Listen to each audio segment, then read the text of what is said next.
आज मैं 3 गुणों के बारे में चर्चा करूँगा, सतगुण, रजोगुण और तमोगुण। सतगुण, रजोगुण, तमोगुण का प्रभाव हमारा चेतना के ऊपर और शरीर के ऊपर क्या प्रभाव पड़ता है।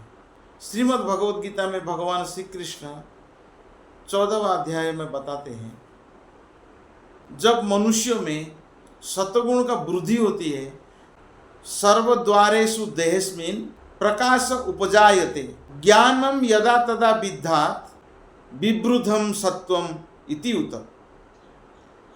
जब मनुष्य में सतगुण का वृद्धि होती है, सर्वद्वारेषु देहेस्मिन्, शरीर के सारे द्वार में ज्ञान का प्रकाश से प्रकाशित होता है। सारे द्वार का अर्थात कितना द्वार है हमारा शरीर में? 9 द्वार है। 2 आँखें हैं, 2 कान हैं, नासिका है, 6 है, मुंह है, 7 है, और गुदा द्वार और उपस्थ द्वार, ये 9 द्वार हैं। 9 द्वार ज्ञान से प्रकाशित हो जाती है। तो समझना चाहिए कि सतगुण का वृद्धि हो गई और प्रत्येक द्वार में सुख का लक्षण दिखाई देती है। और रजगुण का जब प्रभाव होता है शरीर में, तो उसका लक्षण क्या है? लोभ प्रवृत्तिर आरंभ कर्मणा असमः स्पृहा रजस्येतानि जायन्ते विवृधे भरतर्षभ।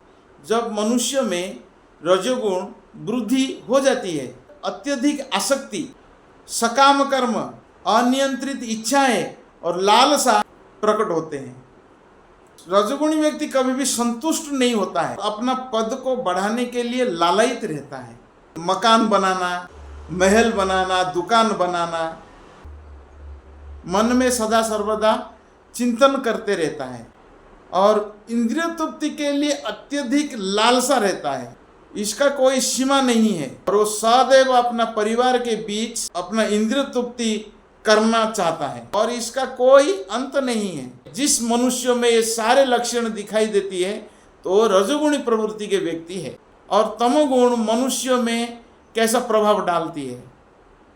तमोगुण का प्रभाव ये है, अप्रकाश प्रवृत्तिच्च प्रमाद मोह एव च तमस्येतानि जायन्ते विवृधे कुरुनंदन।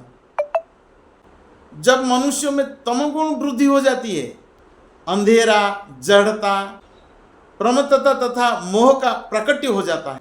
जहाँ प्रकाश नहीं है उधर ज्ञान का उपस्थिति नहीं है।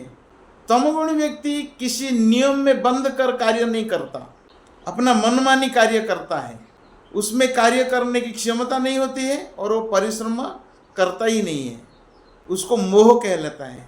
यद्यपि चेतना रहती है, जीवन निष्क्रिय रहता है, वो सब तमोगुण का लक्षण है। कृष्ण भावना भावित व्यक्ति वो शुद्ध सत्वगुण में आ जाता है। उसके ऊपर किसी भी प्रकार का गुण का प्रभाव नहीं पड़ता है, क्योंकि वो हमेशा कृष्ण का चिंतन करते रहता है। हरे कृष्ण कृष्ण कृष्ण हरे हरे, हरे राम राम राम हरे हरे।